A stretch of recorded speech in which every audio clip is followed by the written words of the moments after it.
Everybody's flying around. Nobody seemed to know me. Everybody passed me by.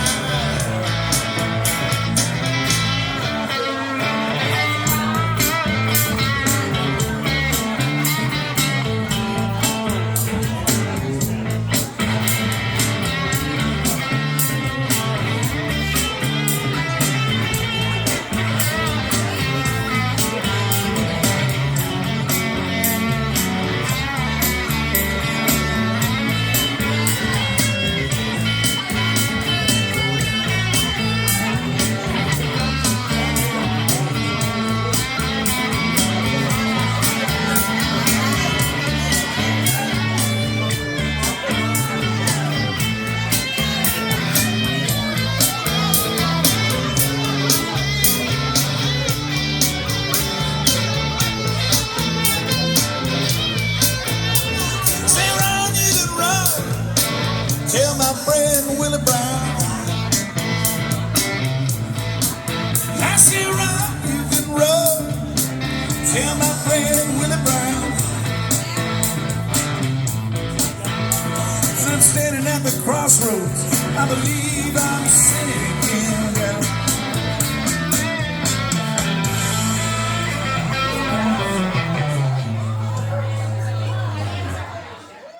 I'm Mark Berumen. Thank you for joining me.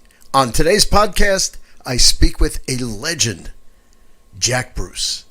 This is a 2010 interview with the Cream frontman. Sadly, we lost Jack Bruce in 2014. Sit back, relax, and enjoy a few minutes with legendary Cream frontman, Jack Bruce. On the line with me is true rock royalty. He's been called one of the most powerful vocalists and greatest bass players of all time.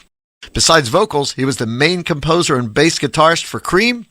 And by the way, Cream grossed more than the next top 6 live acts of the day, including Jimi Hendrix and the Doors.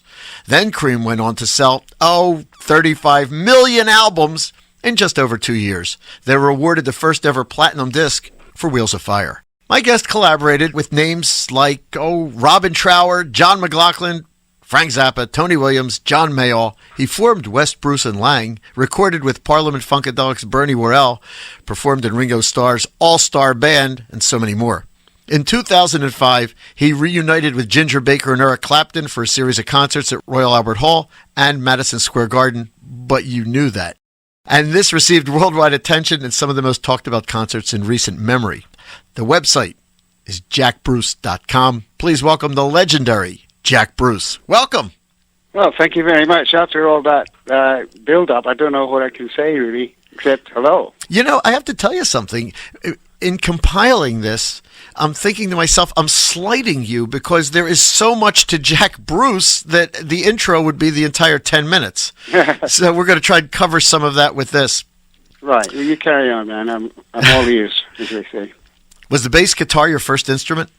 No, I started off singing, really, and then my first real I played the piano for a bit, and then my first real instrument was cello, and then I got into double bass and then bass guitar. You play the cello, and I've read that you said it's your hardest instrument. You'll only play it in the studio.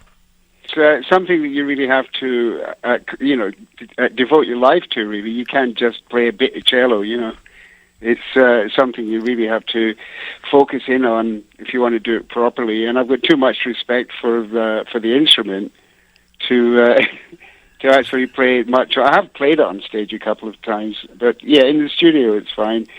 But nowadays I tend to just play it at home for my own pleasure, For our musicians listening, we're going to go back. Jack, what was your first bass guitar, and do you still have it? No, I don't. The very first one I had was a Japanese bass. In the 60s, Japanese instruments weren't yet as great as they are now, some of them. They were really like copies. This was a kind of Fender copy, but not a very good one. And it electrocuted me on the stage of of the 100 Club in Oxford Street in London, so it melted really, basically. Growing up in Scotland, who influenced you?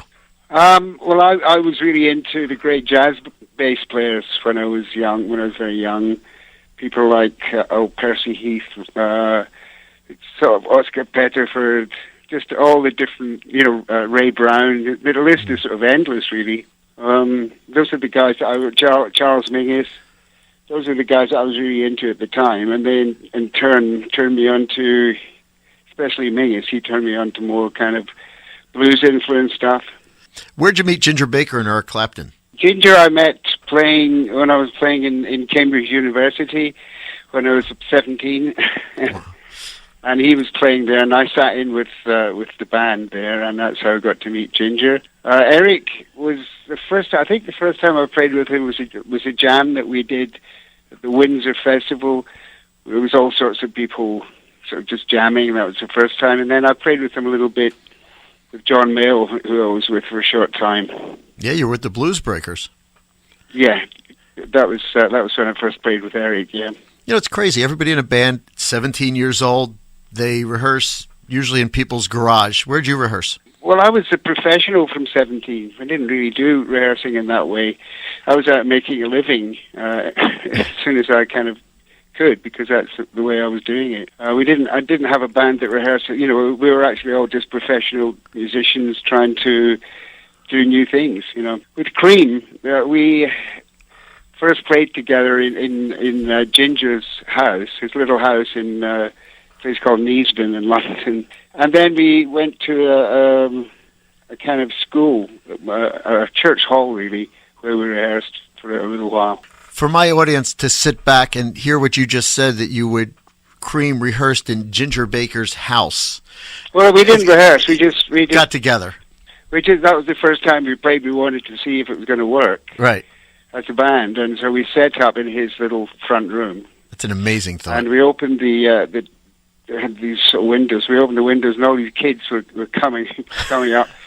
So that was the first time we actually played together, and it sounded pretty good. So that's why we decided to go on with it, to carry on. Yeah, and we all loved what happened after that. So it was a great beginning. Do you remember your first concert in the States? Where was it?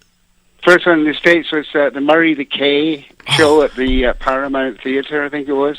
And that was a kind of crazy introduction to the States, because we were doing 10 shows a day. So that was our introduction, and it was quite a strange one. The Who, the Miracles, Wilson Pickett. It was a very diverse lineup. Boy, it certainly was. And if you had to pick your most memorable concert or event, and it doesn't have to be with Cream, but which event really comes to mind as something that you'll never forget? Well, there's a few. There's one that I did my 50th birthday concert where I got all my friends together in Cologne in Germany, and we spent a week just making a film and an album. That was really great. The Cream reunion, obviously, that was kind of special. Maybe the first time we played the Garden with Cream. There's just so many of them. It's difficult to pick one most memorable one. You've played the biggest rooms in the world. Is there still a room that today Jack Bruce sits back, pinches himself, and says, "Man, I can't believe I played that room"? Well, I tell you what, it was really nice to go back with Cream. I'm harking back to it again, to play the Albert Hall again. That was kind of strange, because we split up. That was almost our last dates were at the Albert Hall and then Madison Square Garden. So we did the same thing again, and I had to pinch myself for that one, that's for sure. Let's go to 1992. You were at the Guitar Legend Festival in Seville. Who was there with you? Oh, there was just about every guitar player in the world. The night that I was playing with Bob Dylan, Steve Cropper. Oh, just so many people. I can't even remember. Oh, I'm sure. And you've done so many festivals and so many events. I mean, that, and I'm glad you reminded me of that one, because that was one of the most enjoyable things that I did as a kind of get-together with musicians. That was a lot of fun. So with all those musicians... I got to sing a verse of I Can't Turn You Loose with Steve Cropper backing me up. So it doesn't get much better than that, really. See, now that's a jam I'd like to have been in the audience. Yeah. So with all these people playing Fender Strats and Telecasters, did you use your Gibson EB3? No, I was playing my trusty Warwick Fretless that night, which is what I've been playing for many years now. Okay, so in 95, you reinvent yourself all the time. You released Monk Jack. And this was a project where you were on keyboards. And then you presented this at a festival? Was it debuted at a festival? Yeah, more or less. It was at the Edinburgh Festival. But we also played in London. We played a few places, but it was something very different for me because, as you say, it was just me and Bernie Worrell, just two keyboards, and me singing. And it was great fun, very intimate. It was nice. Then in 2010, the Jack Bruce authorized biography, Composing Himself. Did you have a part in this at all? Did you know about it? I had a lot to do with it, yeah, because there was a couple of people who wrote things before supposed to be about me, and it was so inaccurate, and I just decided that if I wanted the right thing to come out, I would have to really give a lot of my time to work up with the guy on it, you know. So it's pretty much accurate from my point of view, anyway. I guess there's some other people who might have different ideas, but I think it's a good read.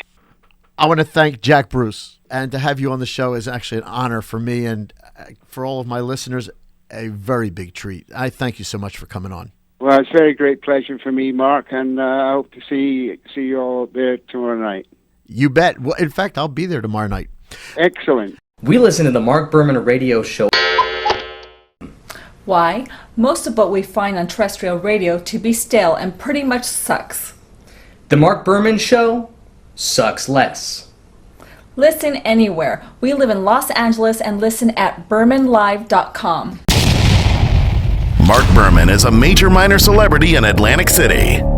He interviews the biggest names in the music and entertainment world. And when he leaves the station, he gets asked the same question time and time again. Who are you?